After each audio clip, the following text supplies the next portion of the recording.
nagulugar dapat ang kayabangan upang hindi magdulot ng kapahamakan. Pinagpalang araw po sa lahat ng kayanggaw at kabangers. Ibabahagi ko ang kwentong alam kong medyo kaiinisan ninyo. Pero bago nyo ko husgahan, sana'y subaybayan nyo ito hanggang dulo. Isang pagsubok sa buhay namin ang dumagok na talagang nagturo sa amin na maging matino. Dahil sa ugali namin ay natuklasan namin ang isang lihim na dapat ay hindi na namin nalaman. Ang karanasan na ito ang siyang tumuklas din ng panibago naming personalidad. Ngunit hindi ko rin maikakaila na dahil din dito ay muntikan na kaming mawala sa mundo. Kilalanin niyo na lang ako bilang Kevin. Kabanong, mga kabangers at mga kayanggaw, ito ang aking kwento. Bago nga pala magsimula ang ating kwento, sana'y mapindot nyo muna ang subscribe button at ang notification bell para lagi kayong nanonotify pag may bago tayong mga kwento. At huwag nyo rin kalilimutan mag-like at comment. Napakalaking tulong po ito sa ating channel para mas makapagatid pa kami sa inyo ng mga magaganda at mga nakakapangilabot na mga kwento. At ngayon, sa ating pagpapatuloy. Diyos ko, kahit na kailan, wala talagang pakisama sa lugar ang magtsuhin na ito. Parang makikipwesto lang saglit eh. Pero bakit pinapatanggal nyo kagad? Hoy Abeng, ilang araw ka nang nakaharang dyan sa harapan namin eh. Kaya ano yung sinasabi mong saglit lang? Ang baho-baho ng tinitinda mo, hindi ka pa marunong maglinis. Kung makapagsalita ka sa akin eh, akala mo naman kung sino kang mayaman? Hindi nga ako mayaman. Ang mahalaga, mas mahirap ka pa sa akin. Kaya pwede ba, tumigil ka na nga sa kakatinda mo ng tahong sa harapan namin? Itatawag ko na yung mga balde-balde mo dyan eh. Bakit kasi hindi ka na lang dun sa harapan nyo magtinda? May bahay din naman kayo ah. Patawa-tawa ka pa. Ang yabang mo rin eh. Porque medyo nakakaluwag kayo sa buhay, ganyan na kayo sa mga taong lumalaban ng patas. Aling Abeng, may karapatan kaming palayasin ka sa harapan namin kasi harap namin yan eh. Ang mabuti pa, dalhin nyo na yung tinitinda ninyo. Kasi medyo nangangamoy ni. Pati ho kayo. Grabe ka naman. Huwag kang ganyan sa matatanda, Kevin. Matuto kang gumalang. Ay, sige po. Igagalang ko na po ang mabahong tindera ng tahong. Sige lang. Tumawa-tawa lang kayo sa kayabangan nyo. Kakarmahin din kayo pagdating ng araw. Kailan darating ang araw? Bukas ng umaga? Magsikat ng araw? Oh, Tiyo, piloso po ka naman eh. Gumalang ka rin sa kasing edad mo. Ay, uso pala yon. Oo naman. Bago umalis si Aling Abeng ay tiningnan niya muna kami ng masama. Isang tingin na kung nakakamatay lamang yon ay baka paglalamayan na kami. Natatawa na lang kami ng tiyuhin ko. Gustong-gusto talaga namin na pinagtitripa ng matandang babae na yon. Ganun kasama ang ugali namin noong mga sandaling yon, Kabanong. Pero wala naman kaming pakialam. Ang mahalaga naman sa amin noon ay nakakapamuhay kami ng maayos. Iyayabang ko na rin lang, medyo may kaya kami sa buhay. Nakikitira ako noon sa tiyo ko na medyo maraming pera. May pautang siya at meron ding pwesto sa palengke. Nagbebenta ng isda at karne. Kilala rin si tiyo sa barangay namin dahil isa siya sa mga galanting tao. Pero isa rin siya sa pinakamayabang at kasama na ako ron.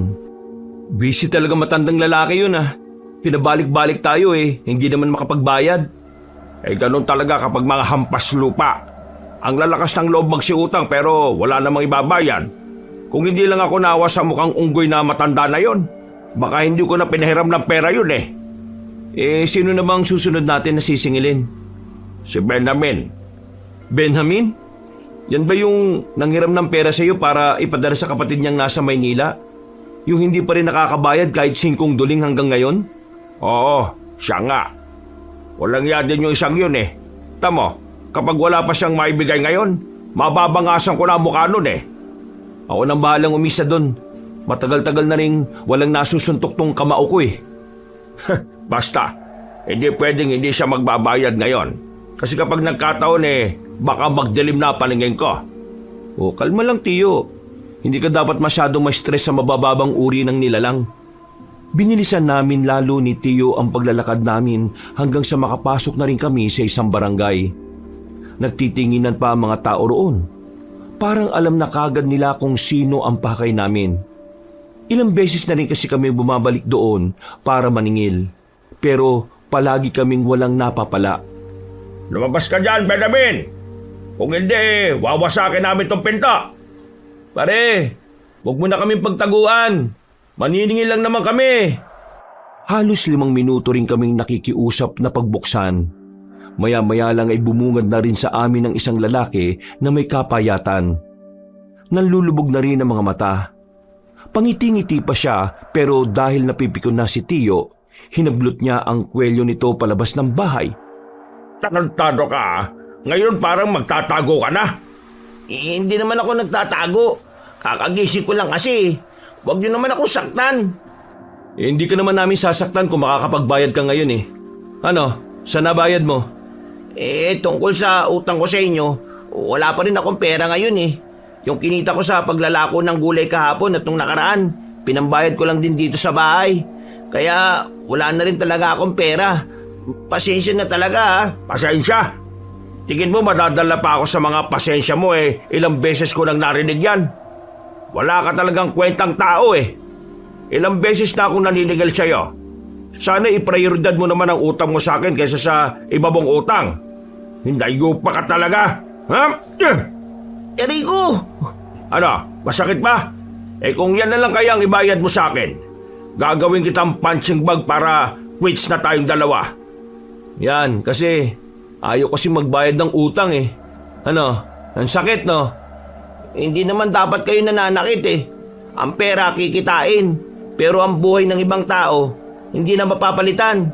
Paano kung may mangyaring masama sa ulo ko sa suntok mo, ha, Manggardo? Di mas maganda nga yun eh. Para mabawasan na rin ang mga kagaya mong walang silbi. Para kang insekto eh. Nakikisip-sip ka sa dugo ng iba pero hindi mo naman kayang palitan. Ano? Kailan ka magbabayad? Bigyan niyo pa sana ako ng 1 buwan. Magbabayad ako pag nabuo.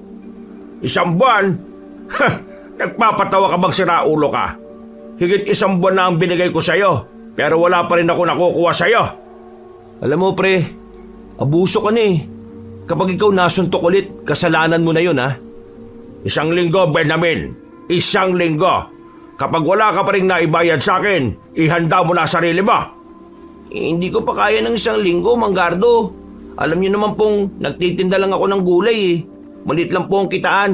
Malit lang ang kitaan pero nagawa mong bayaran yung upa sa bahay na yan. Sinong naloloko mo, ha? Totoo naman po kasing. Kulit mo talaga pre. Huwag ka nang umangal. Maswerte ka na nga kasi yung iba pinabubugbog na lang ni Tio eh. Pero ikaw, may 1 linggo ka pa. Biglang hinawakan ulit ni Tio Gardo ang kwelyo ni Benjamin at malakas na sinandal sa dingding. Wala na kaming pakialam noon kung may iba pang nakakakita sa nangyayari. 1 linggo lang, Benjamin, ha? Kapag wala ka pang naibayad, baka magkita na kayo ni San Pedro. Malakas na itinulak ni Tio si Benjamin at bumalandra pa ito sa harapan. Nakayuko lang siya at hindi makatingin na maayos. Tinawanan ko pa siya bago pa namin tuluyang lisanin ang bahay niya. Habang naglalakad kami, ay mura ng mura si Tio. Sa araw kasi na yon ay wala kaming nasingil. Sa kakamadali namin ng paglalakad, hindi inaasahan na makakabangga namin ng isang lalaki na maraming tato. Matangkad at medyo may kalakihan ng katawan. Tingin pa lang niya sa amin ay alam ko nang papalag siya. Di ba kayo tumitingin sa dinaraanan nyo? Kaya di nyo ako nakita? Kung tumitingin ka lang din naman hindi ka rin naman namin mababangga. Ba't sinasabi mong kasalanan ko? Ikaw ang nagsabi niyan. Teka, hindi kayo taga rito, no? Ano naman? Nabili mo ba ang barangay na ito? Malamang, hindi nyo ako kilala. Artista ka ba para kilalanin namin? Sayang lang ang oras eh. Mukhang papalag kayo no? Bakit? Tingin mo natatakot kami sa tattoo mo? Baka hindi mo na itatanong. Meron akong binaldado dati at pinagbububura ko yung tattoo niya gamit ang suntok ko. Talaga ba? Kailan yan? Yung hindi ka ba matanda? Abat, tarantado to ah. Oo, bikon si tanda oh. Huwag nang patulan yan, Tiyo. Mukha naman patapon na ang buhay ng isang yan eh. Itatapon nyo rin ang buhay nyo sa susunod na magkakasalubong tayo at ganitong ugali nyo. Kaya kung ako sa inyo, magpakatino na kayo sakaling magkita tayo ulit. Kasi kung hindi, baka sa hukay ang bagsak ninyo. Nakakatawa ka namang magbanta. Para kang bata na sabik bumawi kasi nasuntok sa muka eh. O siya, alis na kami. Ayokong sayangin ang oras ko sa isang taong mukhang walang magandang plano sa buhay. At parang wala namang mararating kundi kabulukan. Hindi na nakapagsalita pa ang lalaki. Nakatingin lang siya sa amin ng seryoso habang papalayo na kami. Tinawanan ko lang din siya bago kami tuluyang makalabas ng barangay. Pag-uwi namin, hindi masyadong kumikibo si Tiyo. Kapag masama ang araw niya, hinahayaan ko lang din siya talaga na manahimik. Kaya naman, lumabas na muna ako ng bahay namin para makapagpalamig. Habang naglalakad nakita ko si Mina sa bakuran nila. Ang babaeng kababata ko at bukod tanging kinakausap ko sa mga babae sa barangay namin. Siya lang naman kasi ang maganda. Hindi kasi ako nakikipag-usap sa mga pangit. Mina! Oh, napadaan ka? Naglalakad-lakad lang talaga ako. Buti nakita kita. Bakit? Miss mo na kaagad ako? Mismisin mo mukha mo. Sus, kunwari ka pa. Alam ko naman na gwapong-gwapo ka sa akin. Alam mo, kahit na kailan ang yabang-yabang mo. Kaya ang daming naiinis sa'yo Pati sa tsuhin mo. Ha? Ang daming naiinis? Bakit naman? Kasalanan ko ba na gwapo ako at mapera? Sana man lang kasi matuto kang maging mapagkumbaba. Nakakainis kaya yung mayabang ka. Hindi ako mayabang. Nagsasabi lang naman ako ng katotohanan, Mina. Teka, maiba tayo. Pwede ka ba sa linggo? Hindi, marami akong gagawin. Ano ba yan? Palagi ka namang hindi pwede. Marami nga akong gagawin Hindi naman ako kagaya mo na laging maraming oras. Hindi ka man lang ba magtatanong kung bakit ko gustong hingin ng linggo mo? Hindi naman ako interesado Bakit ka ba ganyan sa akin? Mabait naman ako sa'yo Mabait? Ang yabang-yabang mo nga Hindi na ikaw yung dating Kevin na nakilala ko. Akala mo ba, hindi ko nalaman yung ginawa nyo kay Aling Abing? Nakita ko si Aling Abing kanina sa kanto. Umiiyak dahil sa ginawa ninyo. Ikaw, wala ka bang nanay? Di ba may nanay ka pa na nasa ibang bansa? Isipin mo nga na yung ginawa ninyo kay Aling Abing kapag ginawa sa nanay mo, ayos lang ba yun sa'yo?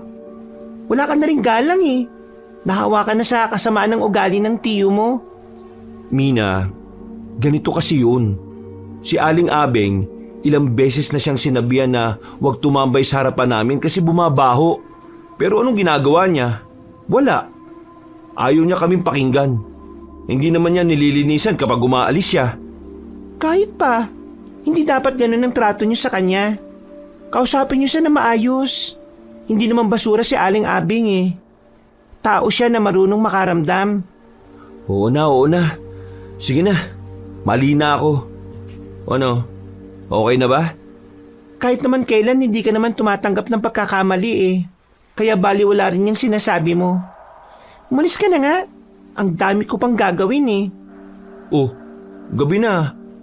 May ginagawa ka pa rin? Katulong ka ba sa inyo?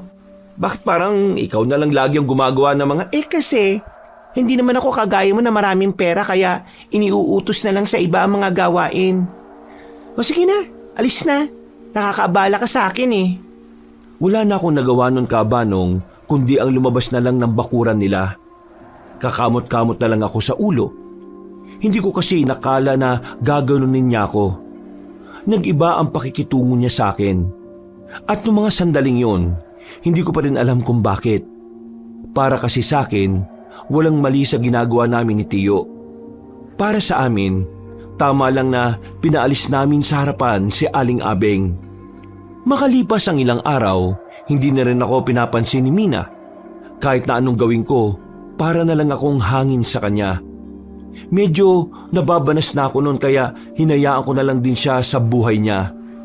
Hindi ko na lang din siya kinausap at hindi ko tinanggap ang mga sinasabi niya.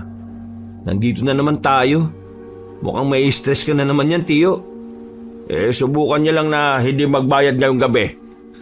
Malilinti ka na talaga siya sa akin. Oo, kalma lang, Tiyo. Baka mamaya mapatay mo pa yung lokong yun. Mas maganda nga yun para mabawasan ang mga salot. Ilang minutong lakad lang, nakarating na rin kami sa bahay ni Benjamin. Saktong naabutan namin siya na abala sa paglalaba. Hindi na kami nagpaalam. Pumasok agad kami sa loob ng bakuran. Agad din naman siyang napatayo at sandaling tinigil ang ginagawa niya. Nakalipas na ang 1 linggo. Nasaan ang bayad mo? Sandali lang po. Ano sandali? Paghihintayin mo na naman ako? May siraulo ko ba talaga? Kukunin ko lang po. Magbabayad po ako. Siguraduhin mo lang na kukunin mo Kapag tumakas ka, nako, babay ka na talaga sa mundo. Sandaling pumasok sa loob ng bahay si Benjamin. Ilang minuto lang ay lumabas din naman siya kaagad. Binigay niya ang pera kay Tiyo. Pero sumalubong agad ang kilay ng tiyuhin ko. Ano to? Ayan na po lahat ng kinita ko.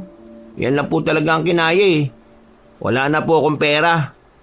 Yung kulang po, ihahabol ko na lang sa inyo. Wala pa ito sa kalahati ng utang mo Nagpapatawa ka ba? Nako, problema yan, pre. Sinasabi ko na sa iyo Hindi ko ito matatanggap. Ang usapan natin nung nakaraan babayaran mo na ako ng buo Yan nga lang po talaga ang kinita ko. Ano pong magagawa ko? Ba't sumasagot ka na ngayon Yeah! Agad na sinampal ni Tiyo si Benjamin sa muka. Sa lakas ng sampal ay napakapit pa siya sa haligi ng bahay nila. Hindi pa nakontento ang tiyuhin ko. Sinuntok niya pa si Benjamin ng ilang ulit. Inawat ko na lang si Tiyo nang makita kong parang nahihilo na si Benjamin. Ikaw naman kasi Benjamin Hindi ka kasi makaintindi. Sabi nang magbayad ka ng buo Kayo ang hindi makaintindi. Ano bang mahirap intindihin? Hindi ko kayang makapagbayad ng buo ngayon dahil yan nga lang ang kinita ko. Bakit sumasagot-sagot ka na May pinagyayabang ka na ba ngayon? Wala akong pinagyayabang. Kung meron ng mayabang dito, hindi ako yun. Kayo. Ba't pambihira ka naman? Naghahanap ka na talaga ng sakit ng katawan no? Lalapitan na sana ni Tiyo si Benjamin nang biglang may narinig kaming boses sa labas. Parang pamilyar yun sa amin kaya agad kaming napalingon. Nakita namin ang lalaking maraming tato. May mga kasama siyang kagaya niya. At base sa tingin nila sa amin ay parang handa na silang makipagbasag ulo. Lubayan niyo ang bagong miyembro namin. Ikaw? Makikialam ka? Wow, kaya pala umaangas si Benjamin kasi sumali yata sa mga mokong na ito Natong, ayan sila. Yung lagi nagmamaltrato sa akin tuwing maniningil. Tumigil ka nga. Hindi ka kasi lumalaban kaya ka ginaganyan ng mga siraulong yan ikaw, baka burahin ko yung tattoo mo. Huwag kang makisali rito. Unang-una sa patakaran, ang problema ng isa ay problema ng lahat. Kaya hindi namin hahayaan na ginaganyan niyo ang miyembro namin. Nakita na lang namin na naglabas na ng mga 2x2 at tubo ang mga kalalakihan. Nang iinsulto ang kanilang mga tingin. At sa mga sandaling yon, parang unang beses kong nakaramdam ng kaba. Nawala ang angas namin ni Tiyo. Alam namin na wala kaming binatbat sa mga hawak nila. Kaya naman, bago pa man mangyari ang masama sa amin, nakaisip na ako ng paraan. Sino yung nasa likod nyo? Sino? Nang tumingin sila sa likuran, ay sinamantala na rin namin ni Tiyo ang pagkakataon. Tumakbo kami paalis. Nakalayo na kami nang malaman nilang niloko lang namin sila. Pero hinabol pa rin nila kami. Sigaw sila ng sigaw na papatayin nila kami. Ang tanging nagagawa namin noon ay kumaripas ng takbo. Hindi kami sasantuhin ng mga basag ulo na yon. Nang makalayo na kami, ay nawala na rin sila sa likuran namin. Ang problema nga lang, hindi na namin alam kung nasaan na kami. Naligaw na kami sa kagubatan. Nasa liblib na parte na rin kami. At kahit sumigaw kami ng saklolo doon, parang walang makakarinig sa amin. Napapakamot na lamang kaming dalawa ni Tiyo sa ulo. Tiyo, mukhang sobrang layo na nito sa pinanggalingan natin ah. Paano tayo nito makakauwi? Naliligaw na yata tayo. Mas pipiliin ko ng maligaw kaysa mabugbog ng mga siraulong yon. Matatapang lang naman kasi dahil may hawak-hawak silang pamalo eh. Tiyo, kahit wala silang hawak, hindi pa rin tayo uubra dun sa mga yon. Ako lang makakapalag sa kanila eh. Aba, isa ka rin palang siraulo eh no. Ano tingin mo sa akin eh, hindi sila kayang labanan? Ang sinasabi ko lang naman, dihado tayo sa bilang. Hindi naman tayo si FPJ para kayanin sila lahat kahit dalawa lang tayo. Yung Benjamin na yon, may araw din sa akin ang mokong na yun eh. Kapag nakita ko siya sa bayan eh, ipapabugbog ko siyang animal siya. Isa ka na natin isipin yan, Tiyo. Ang isipin natin ngayon, paano tayo makakalis sa gubat na to? Kanina pa tayo naglalakad dito pero parang pabalik-balik lang tayo rito kanina eh. Iniingkanto kaya tayo? Balik na rin mo na lang yung suot mo. Ha? Totoo ba yun? Sundin mo na lang. Tatanong-tanong ka pa eh. Binaliktad ko ang suot kong damit. Sinama ko na rin pati short. Nang ituloy namin ang paglalakad, nakalagpas na rin kami sa malaking puno na kanina pa namin nakikita. Lakad lang kami ng lakad, Kabanong. Hindi na namin namalayan na nakapasok na pala kami sa malaking bakuran. Sa hindi kalayuan, meron kaming natanaw na bahay. Madilim ang bahay na yon. Kung hindi lang dahil sa liwanag ng buwan, ay hindi namin agad yon mapapansin. Lalapit na sana kami sa bahay nang meron kaming mapansin sa kanang banda ng bakuran. May mga karne na parang naiwanan ng kung sinong nagcha-chop-chop doon. Akala namin nung una, pangkaraniwang karne lang yun ng baka o baboy. Pero nang lapitan namin, dito na namin nalaman kung ano yon. Natukoy namin na karne yun ng tao. Nang makita namin ang hita at mga braso na naroon. Pusang galatiyo! Ano to? Tao to ah! Kabalas-malasan pa yata ah. Mukhang serial killer tong napuntahan natin. Umalis na tayo dito baka mamaya tayo pa gawing baboy nito. Kadiri! Aalis na sana kami sa bakuran na yon, pero bigla na lang may mga dumating. Hinila ko si Tiyo papunta sa gilid at nagtago kami. 7 tao ang dumating, kabilang na ang isang batang lalaki. Sa tono ng kanilang pananalita, para silang nanghihinayang. Tinuruan na kita kung paano humuli, hindi ba? Bakit nakatakas pa rin yung isang yon? Bakit? Hindi ka ba natututo sa mga tinuturo ko sa'yo, ha, Edong? Ginawa ko naman po ang lahat, Lolo eh. Pero sadyang marunong po talaga siyang lumaban. Kamutikan niya pa nga akong mapatay. Pero buti na lang nakagawa po ko ng paraan para hindi mangyari yun. Maniwala po kayo sa akin, Lolo. Ginawa ko po makakaya ko pero hindi pa po sapat ang kaalaman ko eh. Hindi ko tatanggapin ang dahilan mo, Edong. Saan ka natin? Walang mahina. Hindi ako papayag na ganyan ka. Eto, tandaan mo, Edong ha. Hindi ka pwedeng maging ganap na aswang kung ikaw ay isang lalampa-lampa. Naintindihan mo ba? Opo, naintindihan ko po, Lolo. Ituloy nyo na yung pagtatad ng karne. At mamaya darating ang mga bisita ko. Kung sana nakuha mo yung lalaki kanina, di sana mas marami sanang ihahanda mamayang madaling araw. Visit ka talaga, oh. Pasensya na po talaga. Ayoko nang marinig ang pasensya mo na yan. Gusto kong bumawi ka sa susunod. Pumasok na lang sa loob ng bahay ang matandang lalaki, Kabanong. Habang kami naman ni Tiyo, nagtitindigan ng mga balihibo namin ng mga sandaling yon. Hindi kami makagalaw nung una. Mga 1 minuto kaming napako sa kinatatayuan namin dahil sa natuklasan namin. Tiyo, narinig mo ba yung sinabi ng matandang lalaki? Aswang daw. Aswang daw sila. Oo, hindi naman ako bingi. Totoo pala talaga ang mga aswang, Tiyo. Diyos ko, kailangan na natin makalis dito. Totoo talaga ang mga yan. Kahit saan, kahit kaila. Kahit naman kailan hindi naman sila nawala. Di naniniwala ka pala talaga sa kanila. Kasasabi ko lang na totoo nagtatanong ka pa. Umalis na lang tayo rito. At baka tayo pa yung gawin nilang bopis dito. Paalis na sana kami, Kabanong, pero meron kaming nakitang pusang itim sa daraanan namin. Nakatingin lang siya sa amin na parabang alam niyang hindi kami taga roon. Umiyaw siya ng umiyaw hanggang sa mapukaw na niya ang atensyon ng mga nasa bakuran. Nakita naming papalapit na ang batang lalaki sa amin. Wala na kaming sinayang na pagkakataon. Nilagpasan na namin ang pusa. Ang kaso nga lang, nakita na kami ng batang lalaki. Kumaripas na kami ng takbo. Pero sa pagkakataong yon, hindi na mga basag ulo ang humahabol sa amin kundi mga aswang. Nararamdaman ko ang mabibilis nilang takbo na parabang mga unggoy na lumalambitin sa mga puno. Tiyo, bilisan mo naman! Ang yabang mo porque mahaba yung hita mo. Matanda ka na kasi. Sira ulo!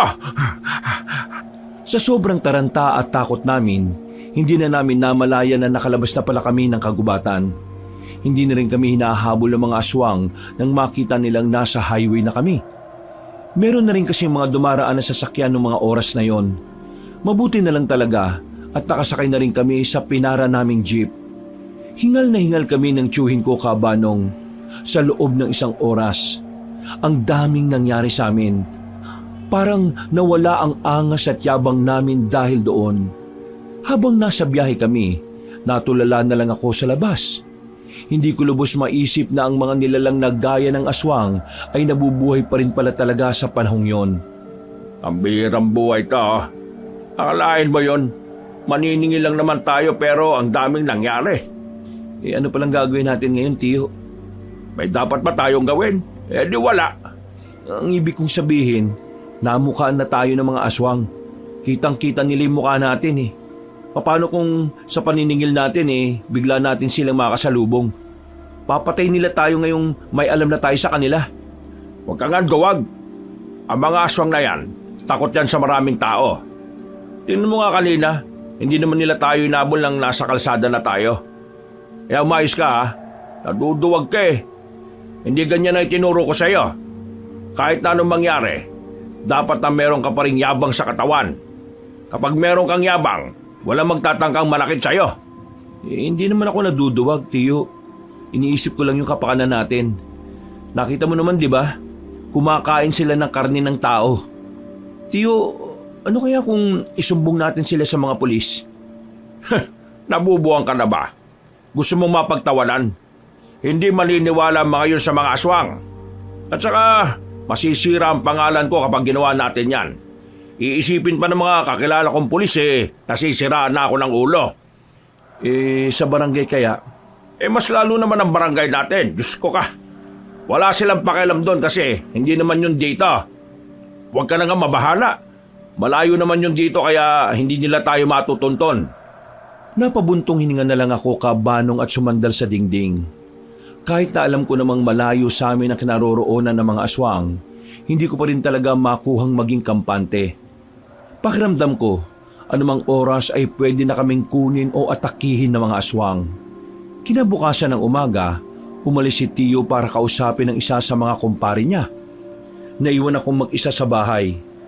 Pagsilip ko sa labas, nakatambay na naman si Aling Abeng sa harapan ng bakuran namin. Nakalatag na naman ang maliit niyang lamesa na merong tahong sa ibabaw. Ang unang pumasok sa isipan ko ay ang mga sinabi sa akin ni Mina. Kaya nung umagang yon ay parang nag-iba ang ihip ng hangin. Wala akong balak na paalisin siya. Oo na, aalis na ako. Hindi mo na ako kailangang ipahiya sa mga dumaraan. Hindi ho. Hindi naman kita pinapaalis eh. Sus! Kunwari ka pa. Aalis na ako. Gusto ko lang pong malaman bakit gustong-gusto nyo rito sa harapan namin. Nasa bungad kasi ito. Mas maraming taong dumaraan kaysa dun sa lugar ko. Kung nababahuan na kayo sa lansa aalis na ako. At lilinisin ko na lang ang mga patak. Hindi nga kita pinapaalis. Sige lang, magtinda ka dyan kung gusto mo. Basta lilinisin nyo lang yan pagkatapos ha. Haba! Nilalagnat ka ba? Sinong anghel ang nakasapi sa iyo ngayon at bakit parang wala akong nararamdaman na kasamaan sa katauhan mo ngayon? Grabe naman to. Sabihin na lang natin na may nakapagsabi sa akin na hindi naman masama minsan na hayaan ng ibang tao na lumaban ng patas. Kinakabahan ako sa pagiging mabait mo Pakiramdam ko sa susunod na araw may gagawin kang hindi maganda. Wala. Hindi naman ako masamang tao eh. Mayabang lang ako. Pero kahit kailan, hindi naman ako nanakit. Meron lang akong gustong itanong sa inyo, Aling Bebang. Sana sagutin mo ng matino. Dahil mabait ka sa akin ngayon. Sige, ano bang itatanong mo sa akin? Naniniwala ba kayong may mga aswang dito sa probinsya natin? Nakita ko ang pagbabago ng reaksyon ng mukha ni Aling Abeng Kabanong nang marinig niya ang sinabi ko. Tumingin-tingin siya sa paligid. Parang sinisiguro niyang walang makakarinig sa pinag-uusapan namin. Dahil sa ikinilos niya, ay nakaramdam ako ng kaba. Namawis bigla ang palad ko. Bakit to, Aling Abeng? Hindi mo dapat binabanggit ang aswang ng basta-basta. Mapapahamak ka. Ibig sabihin, Oo, naniniwala ako. Hindi lang basta naniniwala. Meron din akong nalalaman. meron ka rin nalalaman? Ano ho yun? Sandali. Bakit ba bigla ka na lang nagtanong sa akin ng tungkol sa aswang? Huwag mong sabihin nakita mo rin sila. Huwag na lang ho kayo maingay. Pero oo, nakita ko sila. Kaming dalawa ni Tiyo. Nakita namin sila sa gubat. May kinakarni nga silang tao eh. Hinabol nila kami pero buti na lang at meron kaming lakas ng loob para tumakbo. Nakita ba nila ang mga mukha ninyo? Oo nakita nila. Nakto, magtago na kayo. Hindi naligtas ang buhay ninyo. Hindi na kami ligtas? Bakit? Lahat ng taong nakakakita sa kanila ay dinudukot nila. Hindi nila gustong alam ng mga tao na totoong nabubuhay pa sila. Malakas ang kutob ko na nagtatago sila dahil meron silang binabalak na kasamaan. Mukhang ang dami niyong alam Pwede bang sabihin ninyo? Hindi na tamang pinag-uusapan natin ito sa labas. O sige na, aalis na ako. Mamaya lilinisin ko na lang ang mga tulo ng tubig dito sa harapan ninyo. Sige na. Teka lang, sandali. Hindi na ako nilingon ni Aling Abeng. Diretso lang siya sa paglalakad. Sinubukan ko siyang habulin, pero mabilis siyang naglakad kaya hinayaan ko na lang. Bakit kaya takot na takot yun? Hoy, ano na naman ginawa mo kay Aling Abeng? Pinalayas mo na naman ba siya sa pwesto niya? Ilang araw mo akong hindi pinansin tapos pagbibintangan mo lang ako. Malamang gawain mo yun Wala akong sinabing masama sa kanya. Siya ang kusang umalis. Meron lang kaming pinag-usapan. Sus, dahilan. Kulit mo. Wala nga akong sinabing masama sa kanya. Nag-usap lang naman kami tungkol sa aswang Tungkol sa ano? Wala. Sabi ko, maganda ka, bingi ka nga lang. Hindi ko na hinintay pang makapagsalita siya. Inalisan ko na kagad siya at bumalik na lang ako sa bahay. Buong maghapon na naglaro sa isipan ko ang mga sinabi ni Aling Abeng. Kaya nang bandang 5:00 na ng hapon, naisipan ko siyang puntahan sa kanila. Ang kaso nga lang, sabi ng mga kamag-anak niya ay umalis daw nung tanghali si Aling Abeng. Ayon pa sa kanila, nagmamadali daw yun na parabang merong hinahabol na oras. Kumusta naman ang maghapon mo rito? Ayos naman, Tiyo. Hindi rin naman ako gaanong lumabas Wala naman bang umaali-aligid sa'yo dito? Wala naman ho. Pero teka, akala ko ba wala tayong dapat na ikabahala? Nakausap ko kasi kanina yung kakilala ko. Hindi raw dapat nating malitin ang mga aswang. Kaya naman... Ano yan, Tiyo? Ngayon ka lang ba nakakita ng baril? Ang ibig ko sabihin, baka naman mahuli tayo ng pulis dahil dyan. May lisensya ba yan? Pulis ang nagbenta nito sa akin, kaya wala tayong problema. Lisensya. Pauso lang ng mga buang yan. Kapag may pera ka, pwede kang gumamit ng baril kahit na anong oras. Tingnan lang natin yung mga aswang na yan kapag lumapit yan sa atin. Kahit na alam kong iligal ang pagkakaroon ni Tio Gardo ng sariling baril, may parte ng utak ko na nakakampante dahil meron kaming proteksyon. Lumipas sa mga araw, himalang hindi na nagtitinda si Aling Abeng ng tahong. Medyo napapaisip na rin ako kung anong nangyari sa kanya. Kung ano-ano na lang ang tumatakbo sa utak ko. Kagaya na lang na baka biniktima na siya ng aswang dahil meron siyang nalalaman. Hoy! Ay putik! Ano ka ba? Magugalitin ka na pala ngayon. Ginulat mo ako, malamang magugulat ako. Teka, ano bang ginagawa mo rito sa bayan?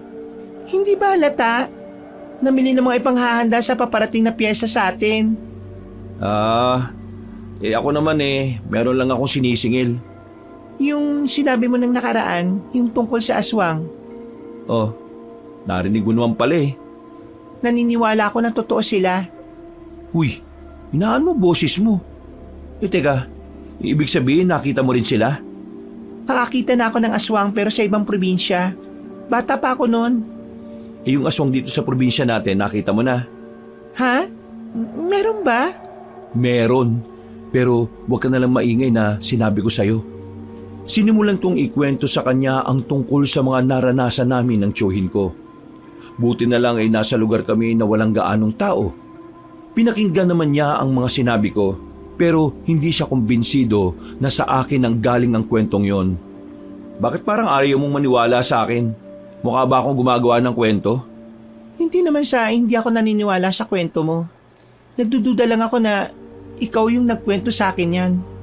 Ikaw na mayabang na walang ibang pinaniniwalaan kundi ang salita ng tiyuhin. Ikaw na si Raulo, tapos maniniwala sa aswang? Totoo nga sinasabi ko, Mina. Ganun din ang kinuwento ko kay Aling Abeng. Nako, iba na sigurong paraan mo para mantrip ng tao, no? Hindi na pagiging matapobre yan, ha? Pagiging mapanlin lang na. Mas malala. Ay nako, bahala ka na sa buhay mo kung ayaw mong maniwala. Basta ako, nagsasabi lang naman ako ng totoo. Nauna nang naglakad si Mina at sinundan ko naman siya. Paparating na kami sa sakayan ng jeep nang biglang may mapansin akong sumusunod sa akin. Pasimple akong tumingin. Nakita kong dalawang lalaking nakaitim.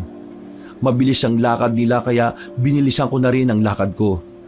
Hinila ko na rin si Mina para maisabay ko siya sa pag-alis. Pagdating namin sa terminal, walang bakanting sasakyan. Nakipagsiksikan kami sa mga tao. Napansin ko na nakatingin din ng dalawang lalaki sa amin. Bakit mo ba ako kinakaladkad? Marunong naman ako maglakad, ah. Nakikita mo ba yung dalawang lalaking yon? Sinusundan nila ako. Tingin ko mga aswang sila eh. Nakilala nila ang mukha ko kaya hinahanap na nila ako. Ang mabuti pa, mauna ka na umalis. Sumakay ka na kaagad kapag may bakante na, ah. Sasakay talaga ako. Anong gusto mo? Lalakarin ko hanggang barangay natin? Kainis ka talaga. Medyo nainis ako kay Mina noong mga sandaling yon dahil parang wala lang sa kanya ang sinabi ko. Hindi ko na lang yun inintindi. Nang dumating ang bagong jeep ay tinulak ko na siya papasok sa loob. Hindi ako pwedeng umuwi habang may sumusunod sa akin dahil baka matuntun nila kung saan ako nakatira. Pag-alis ng jeep, sinamantala ko ang pagkakataon na marami pa ring tao sa terminal. Palima kong umalis doon. Akala ko noon ay matatakasan ko na ang mga humahabol sa akin, pero nagkamali ako. Pagpasok ko sa isang iskinita, hinarang ako ng dalawang lalaki. Babalik sana ako pero dumating naman ang batang lalaki. Kung makatingin siya sa akin ay parang mas matanda siya kaysa sa akin. Isang malaking pagkakamali ang magkaroon ng kaalaman tungkol sa amin, kuya. Hindi nyo na dapat inalampa ang isang madilim na lihim. Ha? Anong sinasabi mo dyan? Hindi ko alam ang sinasabi mo, no? Padaanin niyo nga ako. Isang patakaran. Kung sino makakatuklas ng aming tirahan, kailangang iligpit, patayin, kunin ang katawan at gawing pagkain sa hapunan. Ikaw kabata-bata mo pag ganyan ka na magsalita. Wala ka bang mga magulang? Mukha lang akong bata sa paningin mo, kuya. Pero mas matanda pa ang pag-iisip ko kaysa sa matandang kasama mo nung gabing yon. Sige, subukan mong lumapit. Masasapo kita kahit na bata ka. Hindi mo na mapipigilan ang pamamaala mo dito sa mundo, kuya. Ianda mo ng sarili mo. Kasi, Biglang nataranta ang mga aswang dahil sa magkakasunod na putok ng baril. Nagpulasa ng mga yon. Agad na rin silang umalis nang dumating naman ang grupo ng kalalakihan. Pagtingin ko sa kanila ay nakilala ko ang dalawa roon. Si Benjamin at ang lalaking maraming tattoo sa katawan.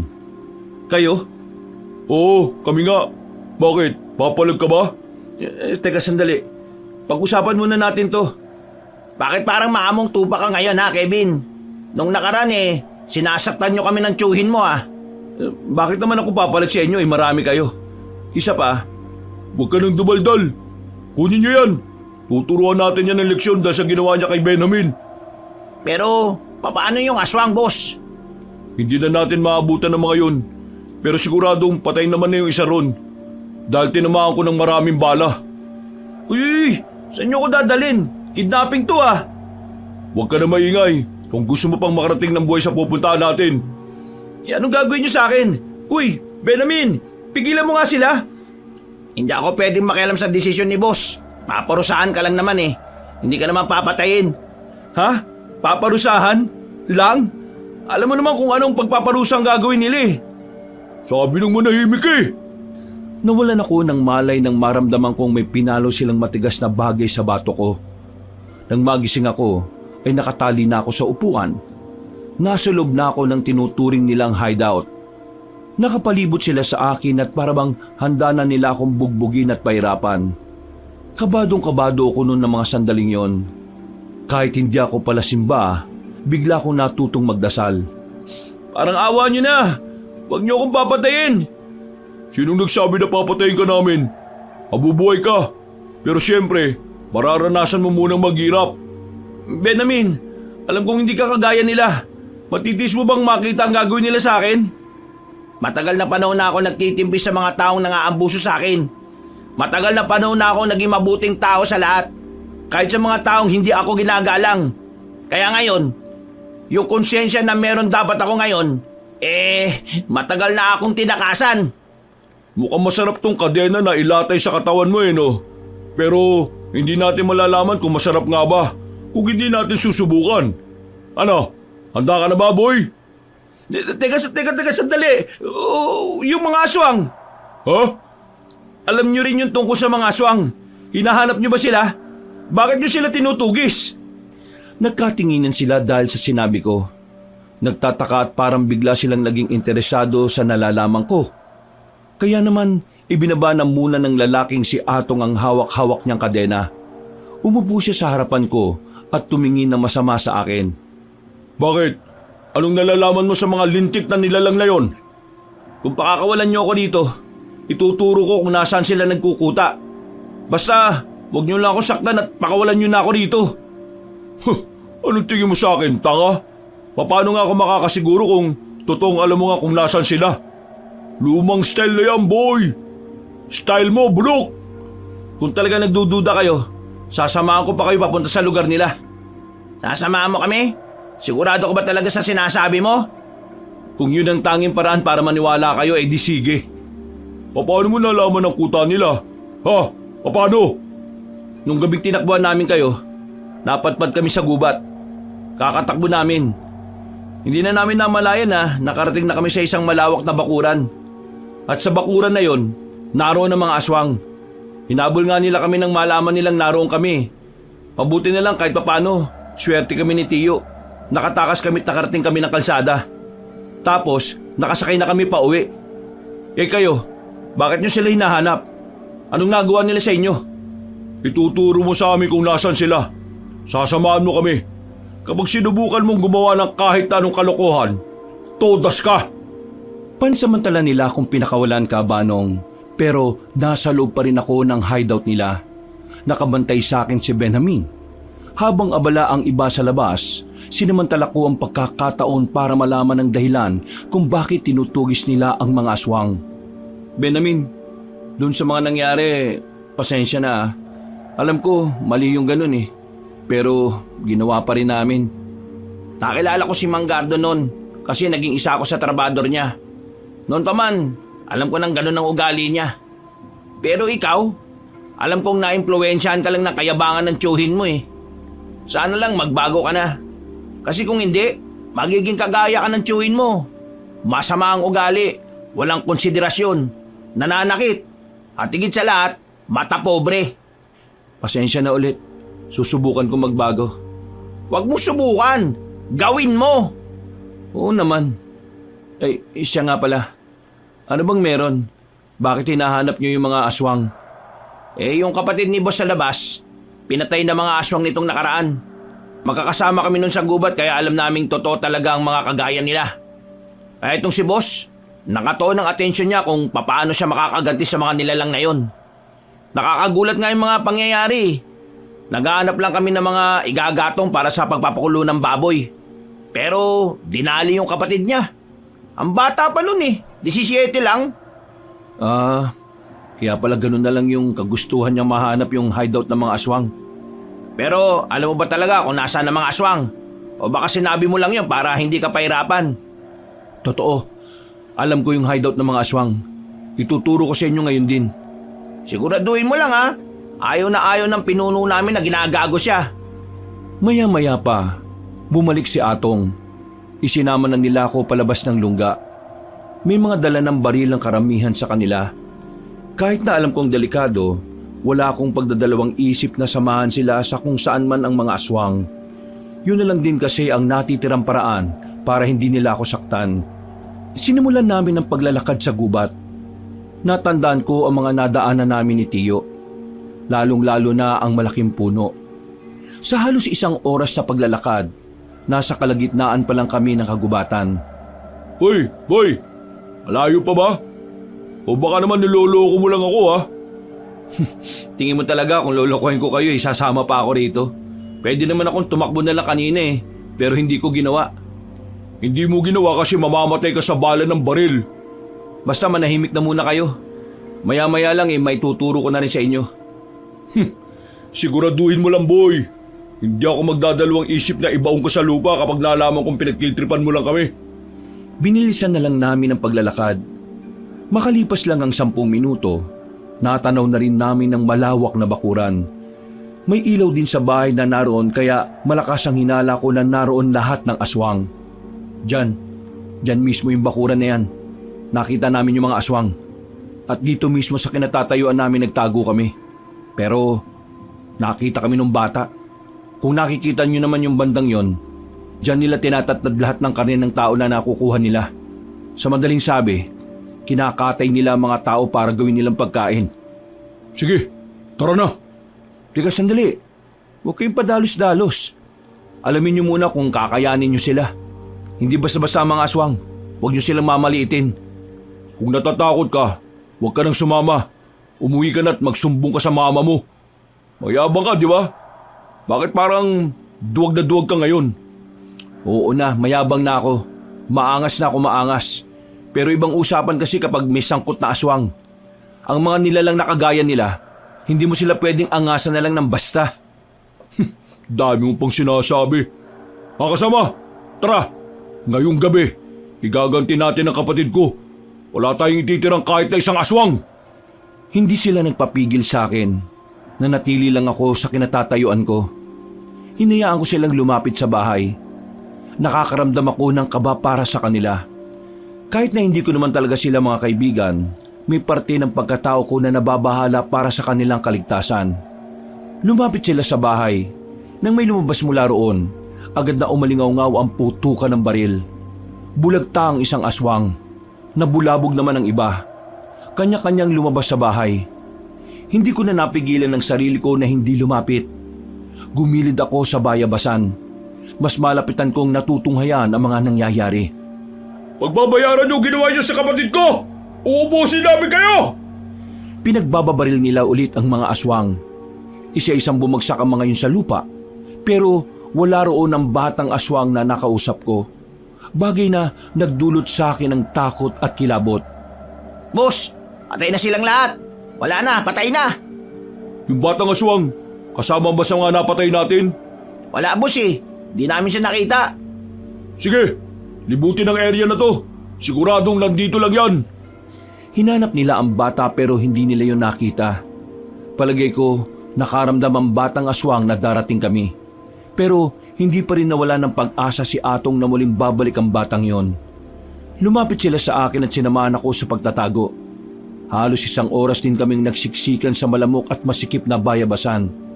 Boss, mukhang hindi na babalik yung hinihintay natin.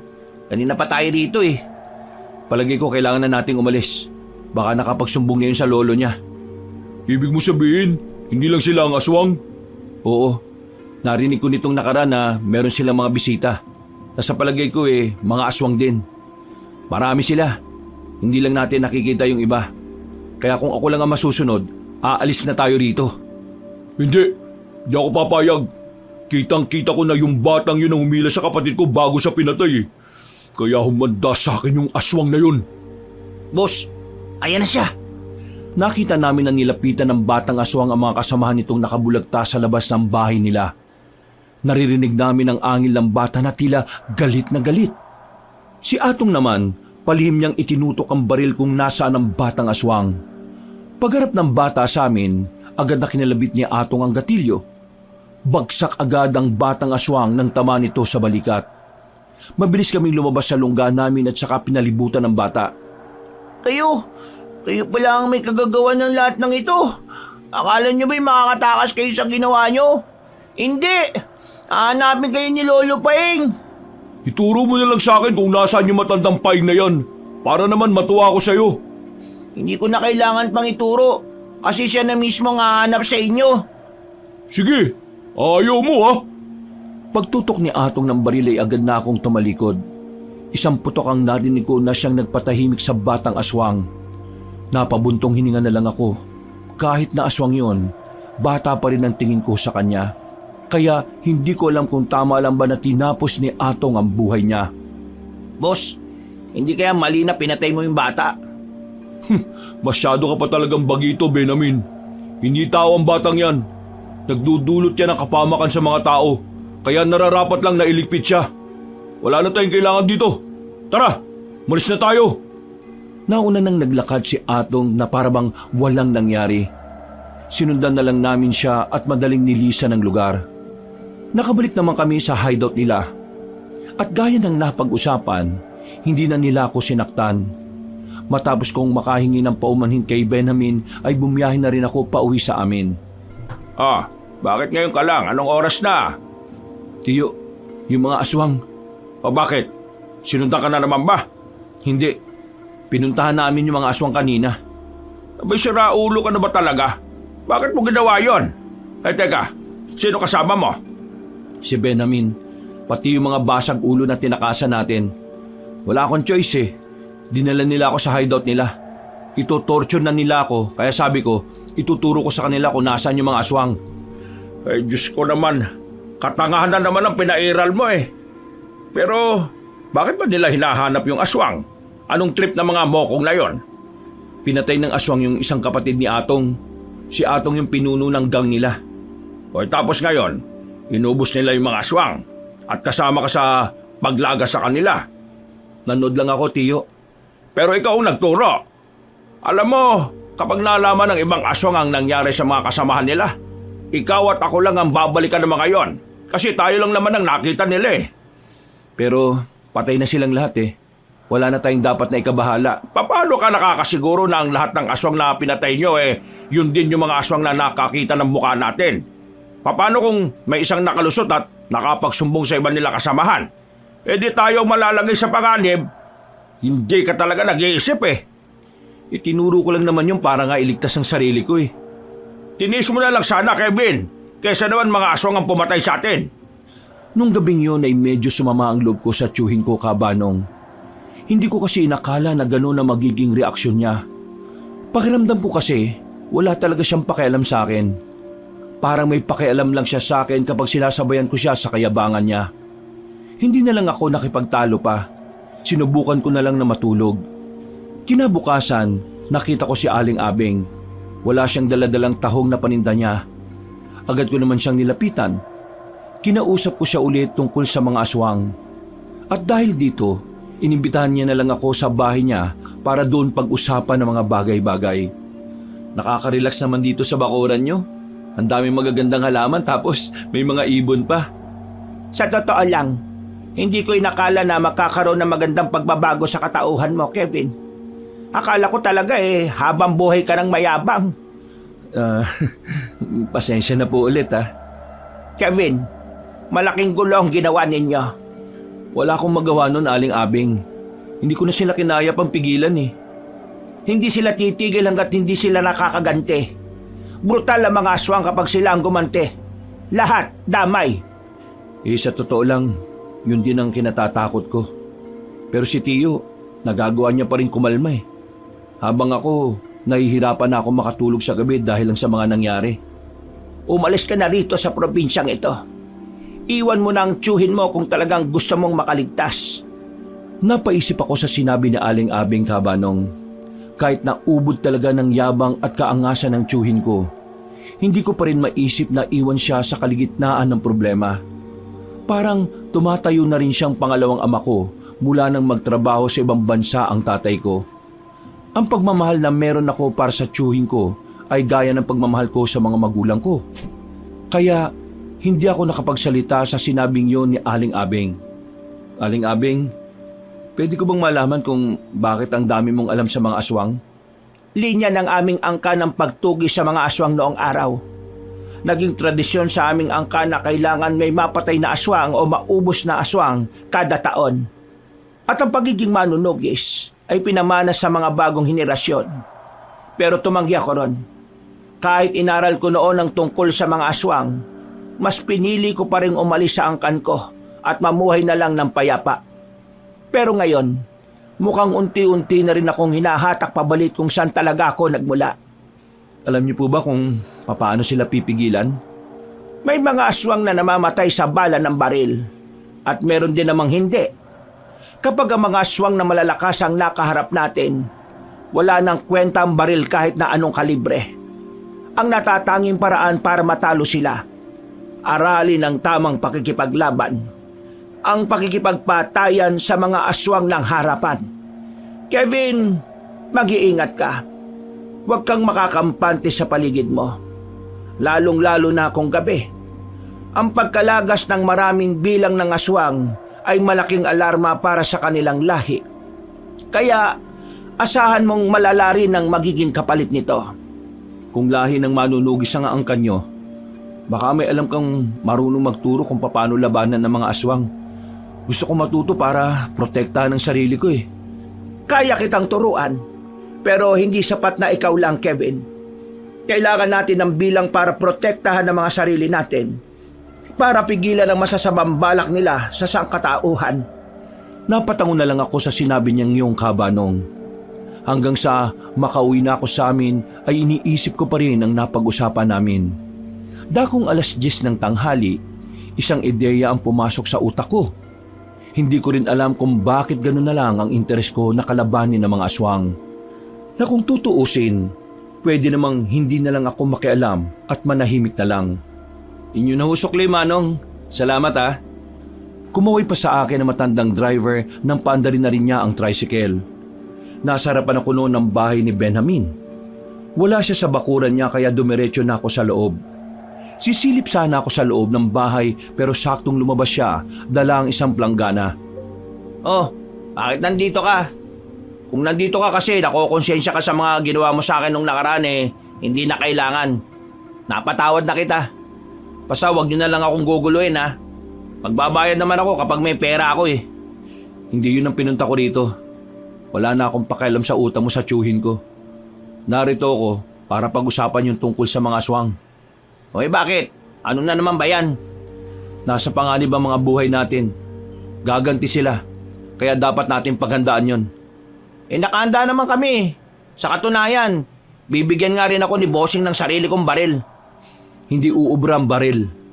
Base sa kakilala ko na may alam sa mga aswang, may mga aswang daw na hindi tinatabla ng bala.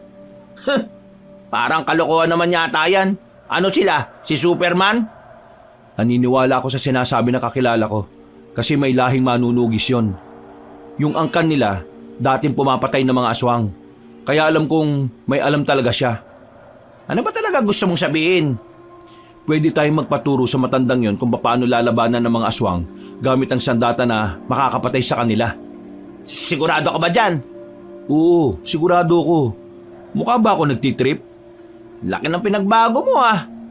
Dati napakayabang mo. Ngayon, aswang na ang pinagkakaabalahan mo. Hindi ako nakikipagbiruan, Benjamin. Hindi ka ba nababahala na isa kasama matay kapag binalikan nila tayo? May kapatid ka sa Maynila na nag-aaral, di ba? Kapag namatay ka, sino na lang magtataguyod sa kanya? Isipin mo nang mabuti. Kaya nga itong ginagawa ko eh. Sinusubukan kong isama ka sa plano na naiisip ko. Kailangan meron tayong alam, Benjamin. Kung wala, wala rin tayong magagawa para ipagtanggol ang sarili natin. Sandaling napaisip si Benjamin. Tumingin siya sa malayo na parabang malalim ang iniisip. Maya-maya lang, pumayag na rin siya sa gusto kong mangyari. Pinaliwanag ko sa kanyang lahat ang gagawin namin. Naintindihan naman niya at sumang-ayon siya roon.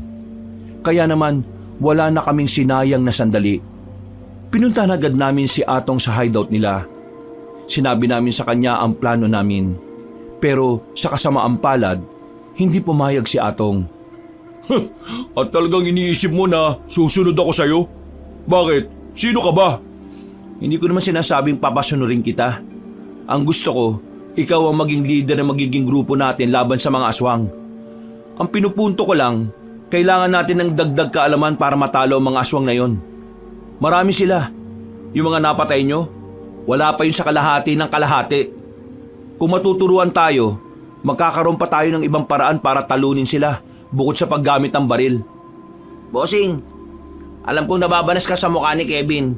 Pero may punto siya. Magandang paghahanda ang sinasabi niya. Kasi sa ginawa nating paglagas dun sa mga aswang, malamang sa malamang, pinaghahanap na nila tayo. Wala tayong ideya kung anong klaseng aswang sila, kung gaano sila kabangis at kung ano yung mga kaya nilang gawin. Nagawa nating talunin ng mga aswang na inabutan natin sa bahay na yon. Ibig sabihin, magagawa rin nating talunin ng iba. Kaya wala tayong dapat ikabahala. Hindi pare-pareho mga aswang. Yung mga natalo nyo, mabababang uri lang sila. Wala pa rin yung mga aswang na talagang masasabi nating delikado at papanganib. Ayoko pa rin. Kaya umuwi ka na. Wala kang mapapala rito. Ibang grupo na lang ang utuin mo. Hindi naman to para sa akin lang eh. Para to sa ating lahat. At kailan ka ba nagkaroon ng concern sa ibang tao? Sabi ni Benjamin sa akin, ubod ka ng yabang eh. At bakit ka pala concern? Kadugo ka ba namin? Isa ka ba sa amin? Hindi ka naman namin kaano-ano ah. Kaya umalis ka na bago pa kita itupi sa 8. Pinalabas na nila ako sa hideout nila. Bagsak ang balikat ko kabanong dahil wala man lang nangyari sa lahat ng ginawa ko. Hinatid na lang ako ni Benjamin sa labas. Kahit siya ay dismayado rin sa naging resulta ng pakikipag-usap namin kay Atong. Wala tayong magagawa. Yun ang naging desisyon niya eh. Basta, sabihan mo ako kaagad kapag nagbago ang isip niya. Itong cellphone number ko. Tawagan mo ako kaagad Uwi na lang muna ako. O sige, mag-ingat ka. Nakakaisang hakbang pa lang ako nang makarinig kami ng sunod-sunod na putok na nanggagaling sa loob ng hideout. Nataranta kami at naalarma. Papasok sana kami ni Benjamin pero nakita namin sa bubungan ng mga aswang na naroon. Mabilis kong hinila si Benjamin sa gilid para makapagtago. Nagsisimula na sila. Sila bossing, kailangan ko silang tulungan. Dito ka muna. Nakikita mo naman, di ba? Masyado silang marami. Pero makinig ka sa akin. Kahit gustong-gusto niyang pumasok sa loob, ay hindi ko talaga siya pinayagan. Tumagal ng halos 5 minuto ang nangyayaring gulo. Maya-maya pa, umalis na rin ang mga aswang. Sugatan ng ilan sa miyembro ng kanilang samahan. Pero si Atong naman ay nanatiling walang galos. Sa nangyaring yun, walang nagawa si Atong kundi ang pumayag na lang sa aluko sa kanila. Nilisan namin ang hideout nila at nagtungo kami sa bahay ni Aling Abeng. Tulala si Atong noon. Hindi siya makapaniwala na kahit hindi pa kumakagat ang dilim ay inatake sila ng mga aswang. At wala ring nangyari sa mga dekalibre nilang baril. Samantala, kinabigla ni Aling Abeng ang pagdating namin sa bakuran niya. Nagtataka rin ang ibang tao na nakakakita dahil ang dami namin. Aling Abeng, eto na po sila. Hindi mo naman ako sinabihan na ngayon kayo darating. Biglaan din eh. Inatake kasi sila ng mga aswang kanina. Sila yung mga pumatay sa mga aswang na nakita namin sa gubat. Totoo bang matutulungan mo kaming kalabanin ng mga nilalang na yun? Kung hahayaan niyo akong tulungan kayo, gagawin ko ang makakaya ko para magkaroon kayo ng kaalaman. Nagkatinginan kaming tatlo ng mga sandaling yon, Kabanong. Sa puntong yon ay parabang sa mga tinginan namin ay nagkakasundo na kami. Ang araw na yon ang unang araw na sinimulan kagad namin ang pagkatuto mula kay Aling Abeng. May mga pinabasa siya sa aming libro. Mga bagay tungkol sa mga aswang. Sa mga sumunod naman na araw, Tinuruan na niya kami kung papaano hinaharap ang aswang gamit lang ang itak. Makalipas lang ang 2 linggo, kahit papaano ay alam na namin kung papaano kakalabanin ang mga nilalang na yon. Sinasabi niyo na hindi nga tinatablan ng balang ibang aswang eh. Tapos ngayon, itak ang gagamitin namin para kalabanin sila. Pasensya na ah, nalalabuan kasi ako eh. Siguro nga isang pangkaraniwang sandata lang ang itak. Pero para maging espesyal ito, may kailangan pa akong gawin. Bukas, ikuha niyo ako ng 1 kilong bawang at asin. Pakuluan natin sila at ibababad natin doon ang mga sandata natin. Sa tulong ng isang ritual na inaral ko noon, mas lalong magiging mabisa ang talim ng itak na gagamitin natin laban sa kanila. Anong gagawin natin ngayon tapos na yung pagsasanay natin? Pupuntahan na ba natin sila o hahanapin sa gubat?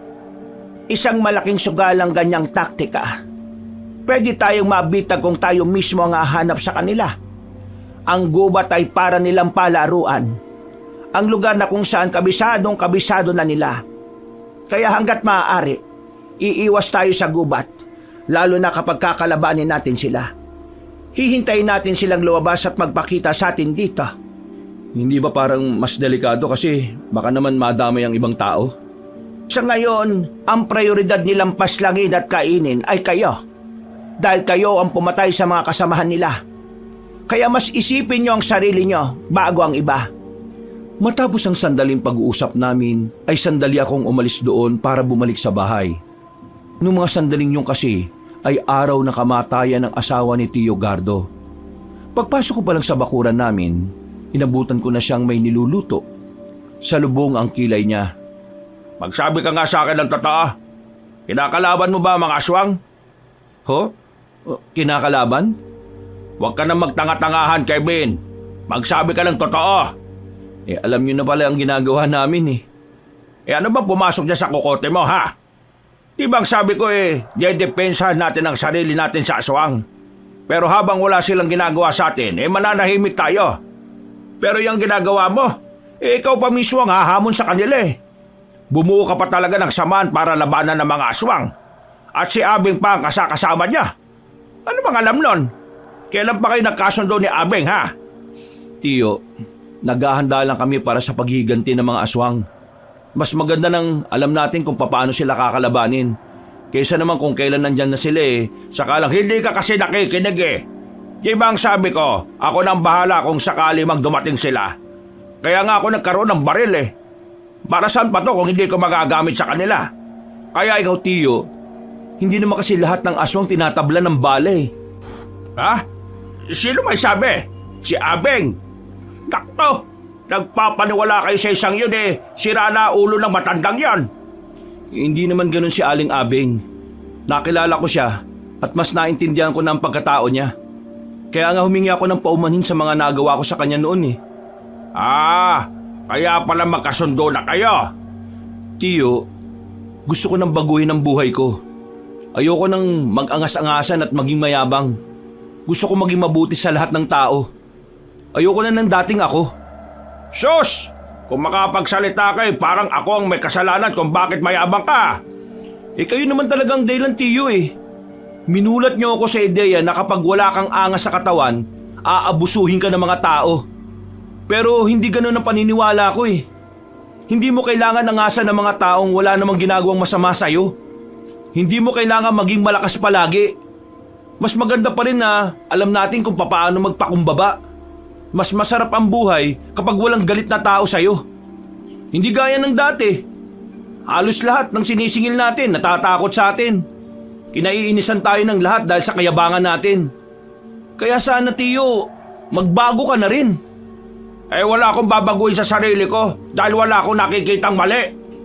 Kung ikaw gusto mo magbago, abay bahala ka sa buhay mo. Ipakita mo kung gaano ka kahina. Wala akong pakialam.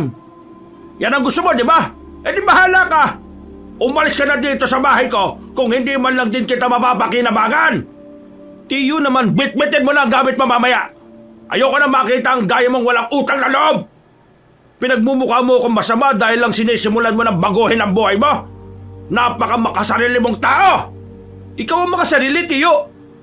Wala kang ibang iniisip kundi ang pera mo eh. Wala kang pakialam sa sitwasyon ng ibang tao.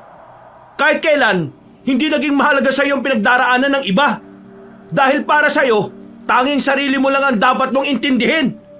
Kaya tingnan mo, maaga kang iniwan ni Tia kasi makasarili ka.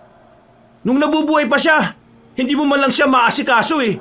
Kasi abalang-abala ka sa pera mo na wala rin namang nagawa para iligtas si Tia sa sakit.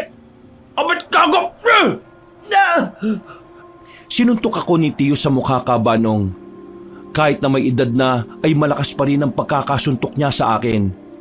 Napatras ako at napasandal ng malakas sa dingding. Hindi pa siya nakontento. Kinwelyuhan niya pa ako. Galit na galit siyang pinagmumura at pinagsisisigawan ako.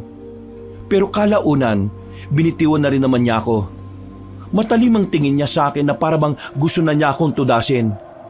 Umalis ka na sa palengke ko! Baka kung ano bang magawa ko sa iyong hampas lupa ka! Kinuha ko ang ilan sa mga gamit ko. Umalis ako ng bahay niya nang hindi ko man lang siya nililingon. Sa isip-isip ko, tama na rin siguro na iwan ko siya para hindi na rin siya madamay sa mga desisyon ko sa buhay. Wala akong ibang mapupuntahan. Hindi rin naman pwede kay Aling Abeng dahil hindi rin naman niya bahay ang tinitirhan niya. Pagmamay-ari yun ng pinsan niya kaya malabong mapatuloy niya ako roon. Si Benjamin ang una kong naisip. Kinapalan ko na lang ang muka. Buti na lang ay wala naman siyang kasama sa bahay kaya pinayagan niya akong manirahan doon pansamantala. Hindi mo na dapat sinabi yun eh. Masyado ng personal yung binitiwa mong salita. Eh kahit ako tsuhin mo, magagalit din ako. Hindi maganda na sinama mo pa sa usapan yung taong wala na. Alam ko namang mali yung mga sinabi ko. Pero hindi rin naman tama na magbitaw siya sa akin ng hindi magagandang salita eh. Malaking parte ng buhay ko eh, sinusunod ko lang ang mga sinasabi niya. Ngayon lang ako kumontra. Ngayon lang. Eh, hayaan mo na. Ang malaga ngayon eh, may kalayaan ka na. Isa pa, para na rin sa kaligtasan ng tsuhin mo yung pag-alis mo sa poder niya. Eh, yun na nga lang din ang iniisip ko. Pero sigurado ka bang ayos lang talaga ako na narito ako? Oo naman. Wala naman akong kasama rito eh. Nahihiya lang kasi ako eh. Yung taong minamaltrato ko dati eh, siya pa ngayon yung tumutulong sa akin. Sus, wala yun. Pinapakita mo naman na talagang nagbabago ka na eh. Ang isipin na lang natin ngayon kung paano natin mapapatahimik ang mga aswang. Sa unang gabi ko sa bahay ni Benjamin, inakala ko na magiging payapa ang mga sandali ko roon. Pero mga bandang 12:00 ng gabi, nagising ako nang meron akong nararamdaman na naglalakad sa bubungan. Agad ko namang ginising si Benjamin. Pinapakiramdaman namin ang paligid. Bukod sa naririnig namin sa bubungan, meron din kaming naririnig sa paligid ng mga kaluskos. Mga bulungan na hindi namin maintindihan. Kinuha agad namin ang itak na gamit namin. Tumayo kami sa likuran ng pintuan at sumilip sa siwang. May tao sa labas. Hindi yan tao. Tingin ko mga aswang yan eh. Ihanda mo sarili mo. Kaya ba natin sila? Dalawa lang tayo eh. Wala yung ibang tropa. Hindi ko rin alam. Basta kailangan natin kayanin. Isang mahabang katahimikan ang namayani, Kabanong. Hindi nagtagal. Biglang kumalubog na ang bintana. Agad kaming lumapit doon. Nang lumitaw na ang kamay sa bintana ay agad kong tinagayon. Nakita namin parang umusok ang braso ng aswang. Epektibo nga ang ginawa ni Aling Abeng na pagbabad ng itak sa bawang at asin na pinakuluan. Sa mga sumunod na sandali, mas lalong naging aktibong mga aswang. Sa kahit saang parte ng bahay ay pilit nilang binubutasan. Pero hindi kami nagpatinag. Kahit dalawa lang kami, ay ginagawa namin ang makakaya namin para hindi sila makapasok. Ilang beses na namin silang tinaga sa braso at kamay. Tingin ko kailangan nating umalis dito. Hindi magtatagal eh, masisira na nila yung bintana. Mapapasok din nila tayo rito. Kung lalabas naman tayo, mas malaki ang tsansa na makalapit sila sa atin. Baka mapaaga tayo. Pero kapag nakapasok naman sila, ganun din naman, mamamatay tayo. Kumirot ang ulo ko noon sa kakaisip kung paano matatakasan ng mga aswang na yon. Pagsilip namin sa labas, nabahala kami dahil parang mas lalo silang dumami. Dumana tayo sa likuran. Mapapasok na nila tayo eh. Buisit! No choice na talaga! Nagmamadali kaming binuksan ang maliit na bintana sa kwarto. Pinagkasya namin ang aming sarili para makalabas. Gumapang kami sa silong ng bahay. Pagtingin namin sa harapan, nakita naming wala na sila roon. Tuluyan na pala nilang napasok ang bahay ni Benjamin. Tinamantala naman namin ang pagkakataon na gumapang palabas ng bakuran. Ang kaso, napatigil kami nang may nakaharang na paa sa daraanan namin. Nang tumingala kami, bumungad sa amin ng isang aswang na humahaba pa ang dila. Pumulupot sa leg ko ang mahaba niyang dila. Buti na lang ay nakapag-isip kagad ako.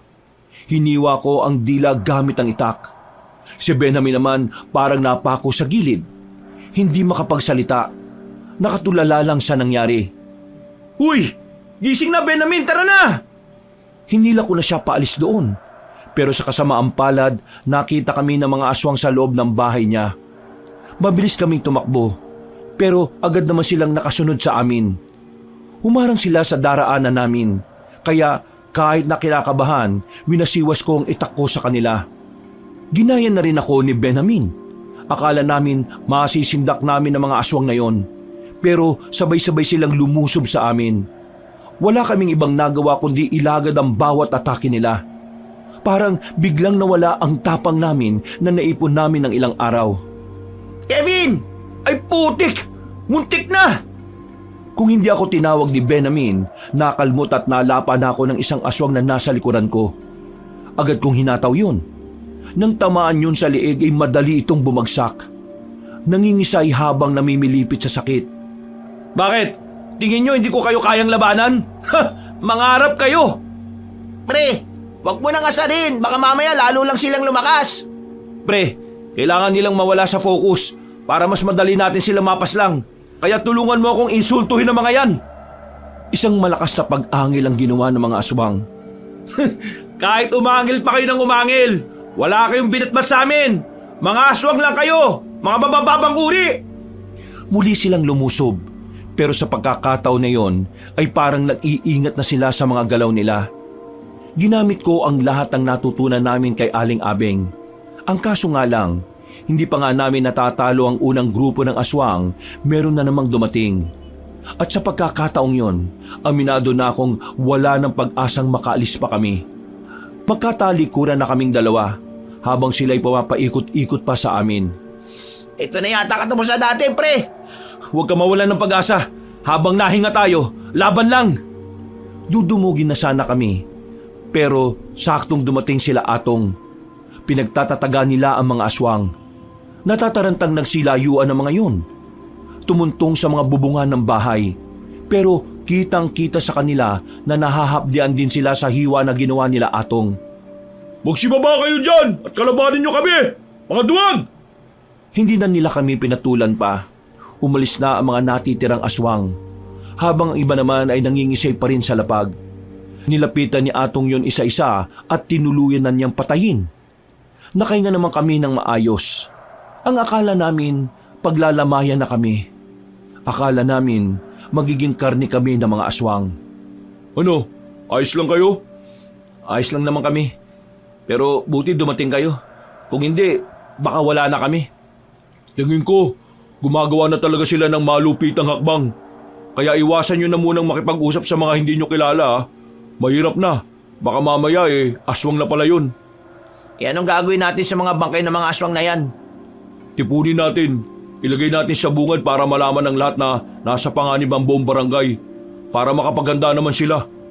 Habang malalim ang gabi, ay hinila namin ang mga bangkay ng aswang na hindi bababa sa 10. Sa pangamba na baka bumalik ang mga aswang, naisipan na lang namin na puntahan si Aling Abeng.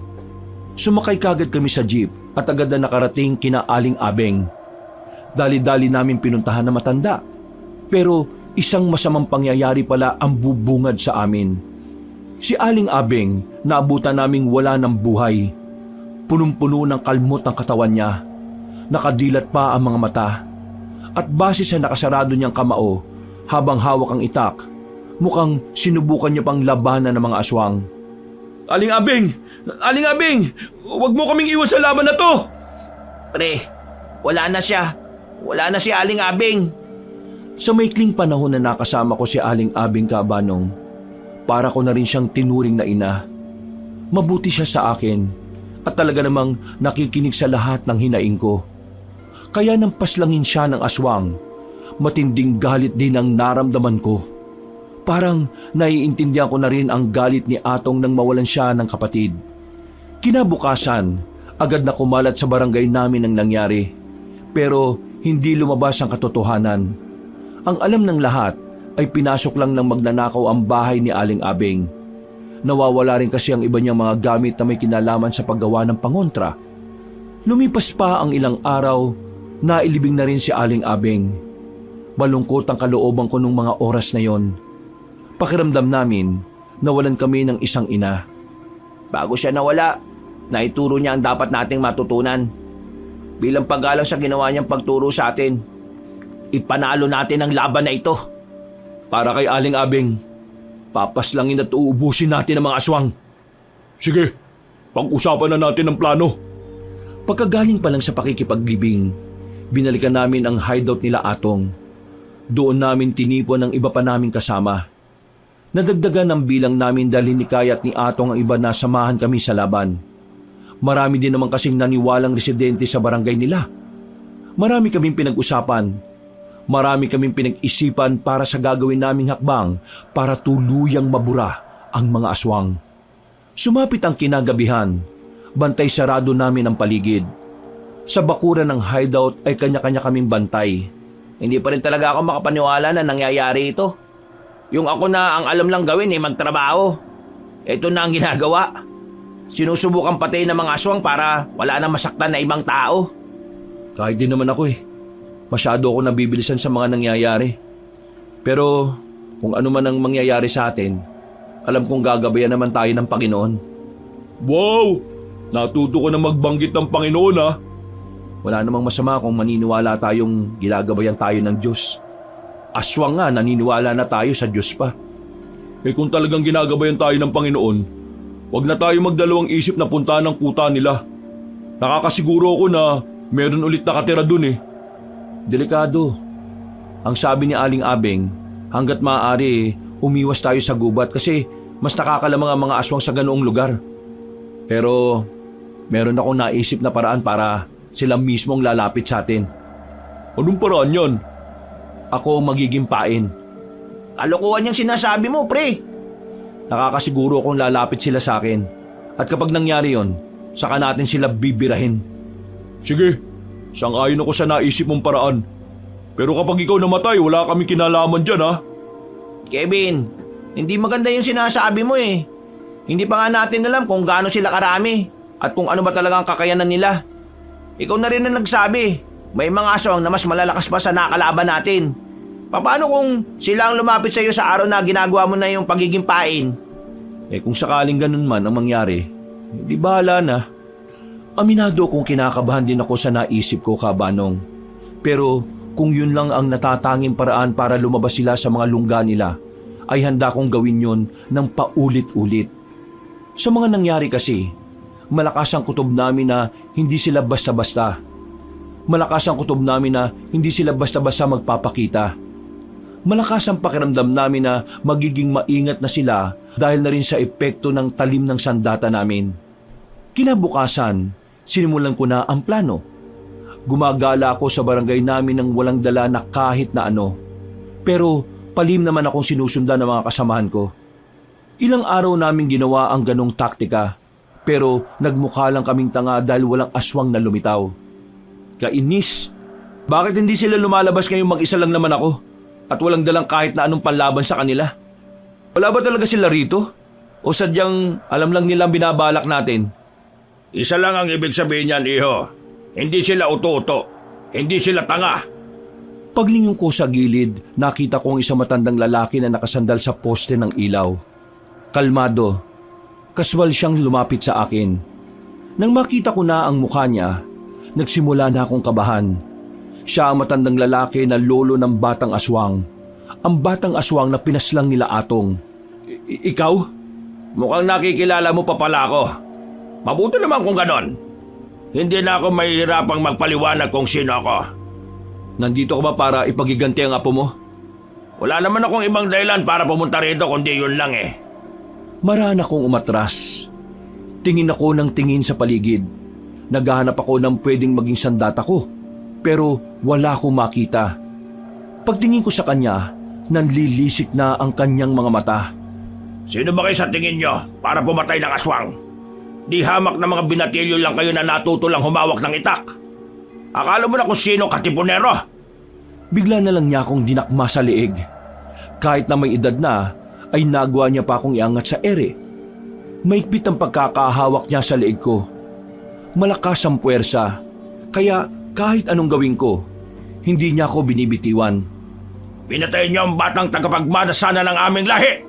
Kaya ngayon, uubusin ko kayo. Lahat ng taong konektado sa inyo, iisa-isahin kong burahin sa mundong ito. Hindi ka magtatagumpay. At bakit hindi? Dahil lahat ng aswang, ikaw lang ang nag-iisang kumagat sa pain. Ha? Huli na nang maisipan ng matandang si Paeng na umilag. Tumarak na ang mga palaso na nakatutok na sa kanya nung una pa lang. Bigla siyang gegewang-gewang dahil sa dami ng palasong nakatarak sa kanya. Isa pa mga kasama! Pinagtititiran nila ng palaso si Mang Paeng.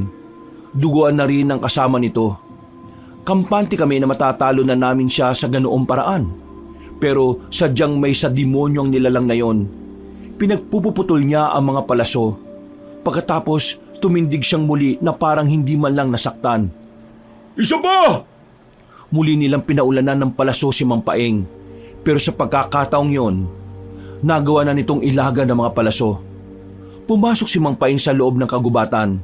Sa pagnanais na mapas lang na ang pinuno ng mga aswang, pinasok din namin ang gubat kahit na alam kong medyo delikado. Tingnan niyo paligid! Hindi pa nakakalayo yun! Maraming tama yun! Hinalugog namin ang gubat pero sa pagkakataong yon ay wala na kaming nakita. Tanging mga bakas na lang ng dugo ang naabutan namin. Bago pa kami maisahan ni Mang Paeng ay lumabas na rin kami ng kagubatan. Kahit na papaano, masaya ako dahil naging epektibo ang plano na naisip ko. Pero hindi ko magawang maging kampante. Dahil alam ko, hindi basta-basta namamatay sa palaso ang pinuno ng mga aswang. Kaya naman, sa mga araw na hindi nagpaparamdam ang mga aswang sa amin, sinamantala namin ang araw para magsanay, para hasain ang sarili namin sa pakikipaglaban. Kevin! Oh, Mina, bakit? Nabalitaan ko na. Naalin? Kinakalaban niyo raw mga aswang. Yun ba? Wala yun. Tungkol dun sa nakaraan. Pasensya na ah. Hindi lang kasi talaga kapanipaniwala kapag sa'yo nang galing eh. Pero ngayon, naniniwala na ako. Kevin, siyota mo? Hindi kaibigan lang. Kung ako sa'yo, miss, huwag ka na muna makipag-usap kay Kevin. Delikado buhay namin eh, madadamay ka lang. Tama si Atong, wag mo na muna akong kausapin. Ang sabihin mo, ayaw mo na talaga akong kausapin kasi feeling mo kung sino ka na. Porque Galing kami sa pagsasanay. Pagod ako. Kaya sana wag ka na makulit ha. Napilitan na lang akong sungitan si Mina nung hapon na yon. Para kasi sa akin, mas maganda ng kamuhian niya ako kaysa lapit-lapitan niya ako. Ayoko siyang madamay sa problemang kinakaharap namin. Makalipas ang 1 linggo, magkakasama kaming 3 sa bayan. Meron kaming sinusundan na isang lalaki. Hinala kasi namin ay isa siyang aswang at malakas ang kutob namin na siya ang magtuturo sa amin kung saan naglulungga ang mga nilalang na yon. Oh, nasaan na yung lalaki? Bakit biglang nawala? Lumiko dun sa kantong yon. Alam na yata niya na nakasunod tayo eh. Pagliko namin sa kanto, napatigil kami nang makita namin si Mang Paeng. Nakaharang siya sa daraanan namin at parabang ayos na ayos lang siya kahit na ilang palaso ang sinalo ng katawan niya. Nagagawa niya pang ngumiti sa amin. Ito ang unang pagkakataon na bumilib ako sa katapangan ng mga tao. Hindi ko inakala na may gaya nyo na may kakaibang tapang na daladala. Ituloy na natin ang naudlot na laban, matanda. Puro ka daldal. Tapos kapag napuruan, saka ka naman aalis. Total na banggit nyo naman ang salitang napuruhan. Tingin ko, meron ding mapupuruhan ngayong gabi. Anong sinasabi nito? Naiintindihan ko na matapang kayo. Na lahat ay gagawin nyo para tugisin ang mga aswang. Ang kaso nga lang may mga parte talaga ng buhay natin na minsan kailangan nating magpakumbaba. Lalo na kapag buhay na ng ibang tao ang usapan. Walang hiya ka. Anong ginawa mo sa tiyuhin ko? Ha! Sigurado ka bang tiyuhin mo ang tinutukoy ko? Namilog ang mga mata ko nang maalala ko si Mina. Mas lalo akong nag-alala nang maalala ko rin na sa gabing yon, walang kasama si Mina sa bahay nila dahil nasa galaan ang pamilya niya. Agad na dumaloy ang kaba sa buong sistema ko, Kabanong. Tagaktak ang pawis sa noo ko at bigla na lang nanlamig ang aking palad. Sa mga sandaling ito, naroon ang mga bataan ko para umpisa ng pagpapahirap sa taong mahalaga sa iyo. At kayong dalawa, kayo ang susunod! Walang hiya ka! Hinataw ko siya ng hawak kong itak, pero mabilis siyang nakatalon papalayo. Tinatawanan niya pa ako noon at saka agad na ring umalis. Samantala, dali-dali naman kaming pumara ng jeep. Halos 10 minuto lang ang biyahe. Pagdating namin sa barangay namin, karipas ako ng takbo patungo sa bahay nila Mina. Inabutan ko si Mina na abalang nagsasampay lang ng mga pinaglaban niya. Walang kahit na anong galos at base sa kilos niya ay kalmado lang naman siya. Oh, anong ginagawa mo dito? Akala ko ba ayaw mo na akong makausap? Mina, wala bang mga aswang na nagpakita sa iyo rito? May nakikita ka bang aswang? Di ba wala? Sigurado ka ba? May nakikita ka ba? Wala nga, di ba? Ano ka ba? Naisaan ka pa ni Paeng ah. Kevin, ang tiyuhin mo, siya talaga punteriya. Nilinlang niya tayo. Nang mapagtanto ko ang bagay na yon, parang nanlambot ang tuhod ko. Pero pinilit ko pa rin makatakbo. Pinuntahan namin si Tio Gardo. Pagdating namin doon, nakakulong siya sa kwarto niya. Takot na takot. Hawak-hawak niya ang baril, pero may tumatagas na dugo sa bandang balikat niya. Tiyo, ayos lang kayo? Ayos lang ako. Akala siguro na mga lintik na aswang na yun hindi ko sila papalagan. Aray, ito lang ang masakit Dadalhin ka namin sa ospital. Teka, bati ba tayo? Ang kulit mo. Tara na nga. Hindi naman sobrang lala ng tama ng tiyuhin ko. Pero kinailangan namin siyang dalhin sa ospital para malinisan ang sugat niya. Laking pasalamat ko nun sa Diyos dahil hindi nagtagumpay ang mga aswang na paslangin si Tiyo. Ganun pa man, mas lalo akong nabahala. Patalikod lumaban ang mga aswang. Pinupuntirian nila ang mga taong pwede nilang gamitin laban sa amin. Nang masiguro kong nasa ligtas na kalagayan na ang tiyuhin ko, binalikan naman namin si Mina. Ano? Sasama ako sa'yo?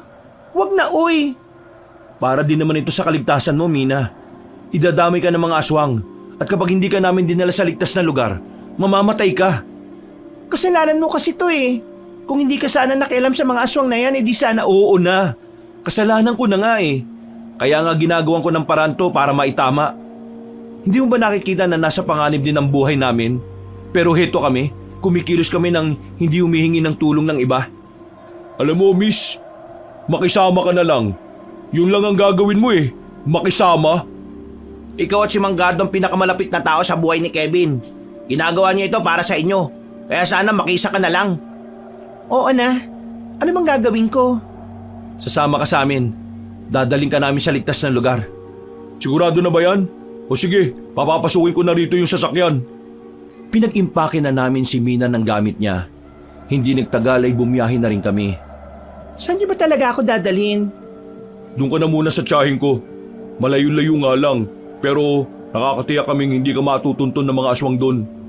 Huwag ka mag-alala, puro babae naman ang nakatira doon Pasensya ka na kung nadadamay ka ha.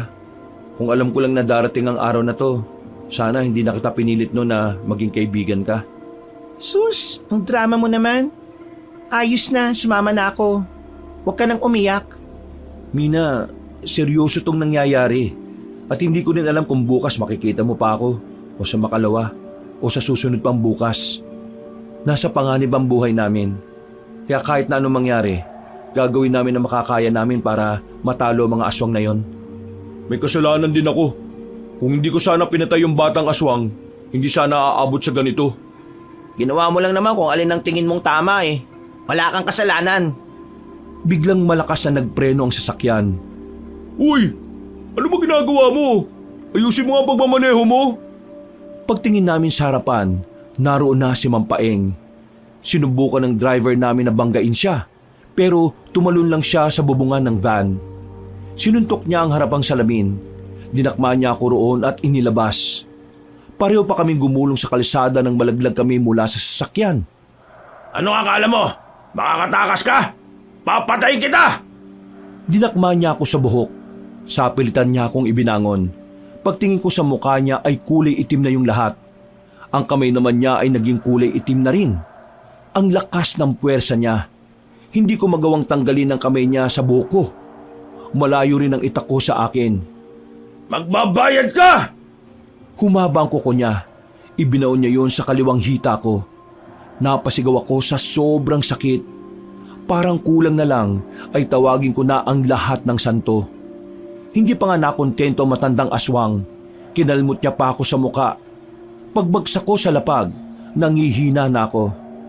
Uy! Ako kalabanin mo! Ako pumatay sa apo mong pangit! Anong sinabi mo? Ang sabi ko, ako ang kalabanin mo dahil ako naman ang pumaslang sa apo mo na mukhang tiyanak! Tama! Ikaw ngayon! Mabuti naman at pinaalala mo sa akin! Binalibag lang ako ni Mang Paeng na parang papel. Mabilis niyang nilapitan si Atong. Hinataw naman yon ni Atong ng hawak nitong itak. Ang kaso nga lang, masyadong mabilis si Mang Paeng. Madali lang para sa matanda na ilaga ng bawat hataw ni Atong. Tila basang-basa na rin niya ang lahat ng galaw namin.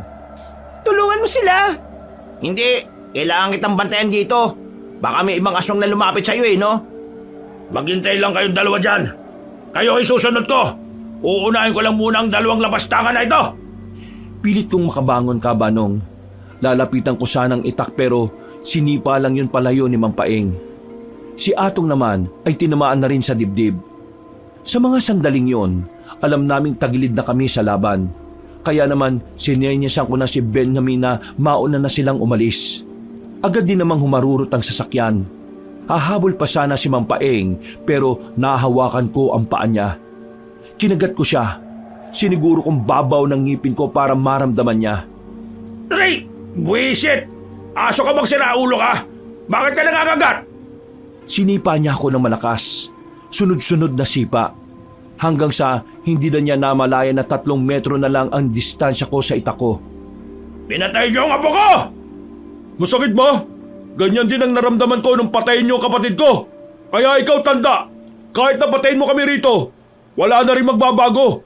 Hindi na makakabalik ang apo mong walang kwenta. Manahimik ka! Nilapitan ni Mang Paeng si Atong at pinagkakakalmot. Pinansalag ni Atong ang kaliwang braso niya. Hindi pa nakontento ang matandang aswang. Hinablot siya sa damit at saka binalibag sa gilid ng kalsada. Pinagsisisipa hanggang sa sumuka na rin ng dugo.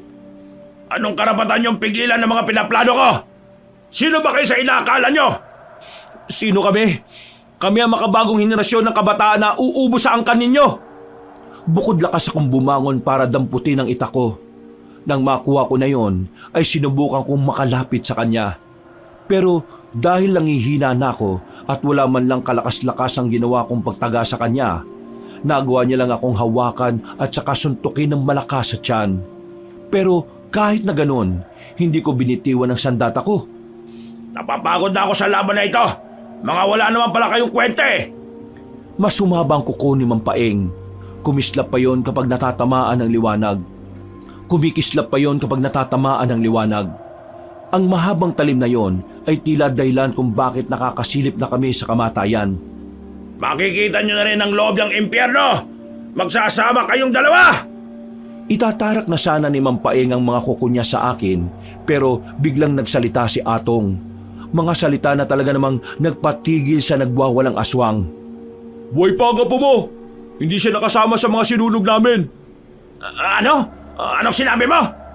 Nakakulong siya sa isang kuweba. Huwag mo akong tinatarantado ha. Wala lang apo ko at nararamdaman ko yon. Mali ang pakiramdam mo. Buhay pa siya. Kung gusto mo siya makita, wala kang magagawa kundi buhayin kaming dalawa. Natigilan na matandang lalaki. Napaisip ito sa sinabi ni Atong na wala namang katotohanan. Si Atong naman ang dinakma niya at itinaas sa ere. Galit na galit ito. Nasaan ang apo ko? Eh di nasa impyerno. Patay na yun eh. Magsama na kayo. Kevin, bilis ka! Gegewang-gewang akong tumayo Kabanong at saka tumakbo patungo kay Mang Paeng. Humarap siya sa akin pero huli na. Naitara ko na ang itak sa likuran niya. Direkta yun sa puso kaya napaluhod siya kagad. O ano? Anong pakiramdam na ikaw naman ang nalinlang namin? Mukhang ito na katapusan mo, Mang Paeng. Magpaalam ka na sa mundong ito! Kahit na kailan, ang mga tao, manloloko! Sinubukan pa ni Mang Paeng na makabangon. Pero sa kasamaang palad, hindi na rin niya kinaya. Bumagsak din siya ulit sa lapag at saka sumuka ng dugo. Napahiga na lang kaming dalawa ni Atong sa semento. Hindi kami makapaniwala na nagawa naming talunin ang pinuno ng aswang. Samantala, ang ilang mga natitirang aswang naman ay pinaubayan na namin sa mga totoong manunugis. Nagawa kasi naming kontakin ang ibang kamag-anak ni Aling Abeng. Makalipas lang ang isang buwan, tuluyan na nga rin nilang natalo ang mga natitirang aswang. Aling Abeng, nagawa na po naming ipanalo ang laban. Sayang, hindi mo nasaksiyan ng tagumpay. Pero lahat ng yon, iniaalay namin sa'yo. Kung hindi dahil sa'yo, hindi namin yon magagawa. Maraming salamat po, Aling Abeng. At pasensya na rin dahil hindi naging maganda ang pakikitungo ko sa'yo nung una. Aling Abeng, magbabagong buhay na ako. Itutuloy ko na ang pagiging manunugis kahit na wala ng aswang. Alam ko, di naman tayo close pero hindi ka na rin ibang tao sa akin. Ako naman po, pupunta muna ng Maynila. Magtatapos na kasi sa kolehiyo ang kapatid ko eh. Aling Abeng, kahit na sandali ka lang naming nakilala, pakiramdam namin para ka na rin namin naging ina. Kung nasan ka man ngayon, sana masaya ka lang dyan ha. Sana nakangiti ka habang pinagmamasdan mo kami. At sana, proud ka sa amin. Pinunasan ko pa ang lapida ni Aling Abeng habang nasa harapan kami ng puntod niya. Isang buwan na mula nang mawala si Aling Abeng, pero kahit na ganon, pakiramdam namin ay kasama pa rin namin siya. Ang tiyuhin ko naman Kabanong, sinisimulan na rin niyang magbago mula nang malaman niya ang nangyari kay Aling Abeng. Nagsisisi na siya sa lahat ng nagawa niya. Lahat ng taong minata niya ay binalikan niya para humingi ng tawad. Hindi ganun kadali ang pagbabago na ginagawa niya dahil paminsan-minsan nakikita pa rin ng karamihan ng kayabangan niya. Pero ang mahalaga, kahit papaano ay sinusubukan niya. Kabanong, natutunan ko sa karanasan namin na ang kayabangan pala ay walang may dudulot na maganda sa isang tao. Pero nagpapasalamat ako kasi dahil din dito, natutunan naming magbagong buhay. Ang tao ay hindi perpekto. Normal sa tao na nakakagawa ng mga pagkakamali sa buhay. Pero ang mahalaga, palagi mong ginugusto na pagbutihin ang sarili at itama ang mga pagkakamaling nagawa sa ibang tao man o sa sarili. Hanggang dito na lang po, Kabanong, at maraming salamat sa inyong lahat mga kabangers at kayanggaw. Muli, ako po si Kevin. At ito ang aking kwento. Mga kabangers, mga kayanggaw, si Kabanong po. Bago po tayo magwakas, nagpapasalamat po uli ako sa inyo sa inyong pagsubaybay sa kwento natin ngayong araw na ito. Kung nagustuhan niyo po ang kwento natin at bago lang po kayo sa channel natin, kung maaari lang po ay mag-subscribe po kayo at sana po ay pindutin niyo na rin po yung notification bell para lagi po kayong nanonotify pag meron tayong mga bagong mga videos. At kung medyo bitin po kayo sa kwento natin, iniimbitahan ko po kayo na bisitahin nyo yung iba pa natin mga channel. Yung Pamela Clamil channel na nagnanarita ko bilang si Lolo Pael at ako rin po bilang Kabanong. At kung gusto nyo rin po ng mas magandang kwento, inaanyayahan ko po kayo sa bagong-bago natin na channel na Kabanong version 2.0 kung saan meron na pong moving images doon. So meron na po kayo napapanood dito habang nakikinig kayo ng magandang kwento na meron na pong music and effects. O di ba mas maganda? At huwag niyo pong kalimutan ring mag-subscribe para makasama kayo sa first 100,000 subscriber ng channel na yon. At huwag niyo rin pong makalimutan mag-comment at mag-like. Para hindi po kayo mahirapan na hanapin ang mga channel na nabanggit, ilalagay po namin sa description o sa pin comment ang mga links ng mga channel na yon. Hanggang sa susunod na mga kwento. Wakas. Kas.